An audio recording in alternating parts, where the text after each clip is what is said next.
ગોંડલમાં સૌ કોઈ લોકો આવી શકે છે। અમે કાલે પણ જાહેરાત કરી એ પ્રમાણે અમે પ્રવાસી તરીકે આવ્યા છીએ અને ગોંડલ કોઈની જાગીર નથી। અહીંયા બધા આવી શકે, શું કામ વિરોધ કરવો જોઈએ? કાંઈક તો આ લોકોને ડર છે। અમે તો હજી વિનુભાઈ સિંગાડાની પ્રતિમા મૂકવાની વાત કરી, ત્યાં આ લોકો આટલા હાલી ગયા, તો જયારે મૂકશું ત્યારે શું થશે? પાટીદાર પરેશાન ગોંડલમાં વાત છે। પાટીદારના સમાજના મોભીઓ કેમ નથી આવતા મેદાનમાં સૌથી મોટો સવાલ છે। એ તમારા માધ્યમથી હું મોભીઓને કહેવા માંગુ છું, આજે સમાજને તમારી જરૂર છે, તમારે અહીંયા હોવું જોઈએ। આટલા 30 કિલોમીટર છે છતાં પણ આટલા આવે ને શું લાગે? પણ હું તમારા માધ્યમથી કહું છું ને, જ્યારે સમાજને જરૂર હોય ત્યારે મોભીઓ ઊભું જોઈએ અને તો જે સાચા અર્થમાં મોભીઓ કહેવાય। ગુજરાતના મુખ્યમંત્રી પાટીદાર છે, આ વિસ્તારના સાંસદ સભ્ય કેન્દ્રીય મંત્રી પાટીદાર છે, તેમ છતાં પાટીદારો ભયમાં છે, તેમ છતાં પાટીદારો ભયમાં છે।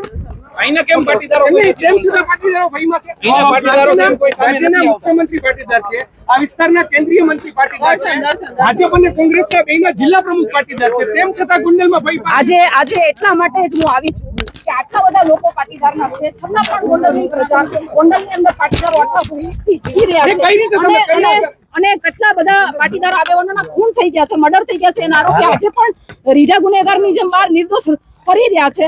તો આજે એના માટે થઈને તમે અવાજ ઉઠાવ્યો છે। વિનુભાઈ સિંગાડાના મર્ડરને તો વર્ષો થઈ ગયા। વિનુભાઈ સિંગાડાનું જયારે હત્યા થઈ હતી ત્યારે અમે લોકો નાના હતા, ત્યારે અમને સમજ પડી ત્યારે અમે અવાજ ઉઠાવ્યો અને હવે અમે સક્ષમ છીએ। અને છેલ્લા ઘણા સમયથી ગોંડલની અંદર જે ઘટનાઓ ઘટતી આવે છે એ ક્યાંક ને ક્યાંક ફરી પાછું પુનરાવર્તન સત્તાને ખેંચવા માટેનું પુનરાવર્તન હોય એવું અમને લાગી રહ્યું છે। સત્તા છે પણ છતાંય માઇક માંથી જાહેર મંચ ઉપરથી બોલવામાં આવે છે કે 30 વર્ષ સુધી અહીંયા તો અમારા આને એવું શું કામ? તો ભારતીય જનતા પાર્ટીને પણ હું સવાલ કરું છું કે તમારે આવા હત્યારાઓની શું જરૂર છે, આવા આરોપીઓની શું જરૂર છે? લોકો કહી રહ્યા છે, ગોંડલના જે લોકો વિરોધ કરી રહ્યા છે તે કહી રહ્યા છે કે પરસ્પર વૈમનસ્ય ઊભું થાય તે પ્રકારનો માહોલ ગોંડલમાં સર્જાયો છે, ગોંડલને બદનામ કરવામાં આવી રહ્યું છે। શું કામ ઊભું થાય વૈમનસ્ય?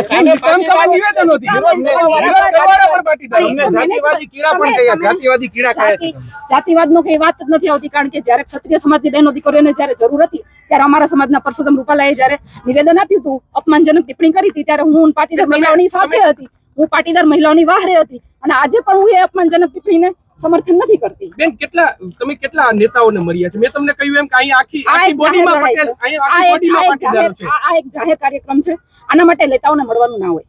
પણ બેન, નેતાઓ જો ભયમાં હોય તો સરકાર જ કરવાની છે બેન। તમે કહો તો સરકાર સુધી વાત પહોંચાડવા માટે જ અમે અવાજ ઉઠાવ્યો। તમે કેવું તો આજની સરકાર ક્યારેય તમે આવેદન પત્ર આપીને કઈ કામ કરાવી શક્યા છો? નથી કરાવી શક્યા। સરકારને હંમેશા અવાજ ઉઠાવીને જગાડવી પડે છે। તમે એવું ગોંડલના પાટીદારો સક્ષમ નથી કે ગોંડલમાં ગુંડારાજ? ગોંડલમાં પાટીદારો ભયભીત છે। નહીં, પણ તો સરકાર ઈચ્છે છે એવું કે ભયભીત રહે? સરકાર ન ઈચ્છવી જોઈએ। રજૂઆત કરીએ છીએ તમારા માધ્યમથી, સૌથી મોટામાં મોટું માધ્યમ સરકારને રજૂઆત કરવાનું છે। જલ્દી મળીએ આપણે। નમસ્કાર।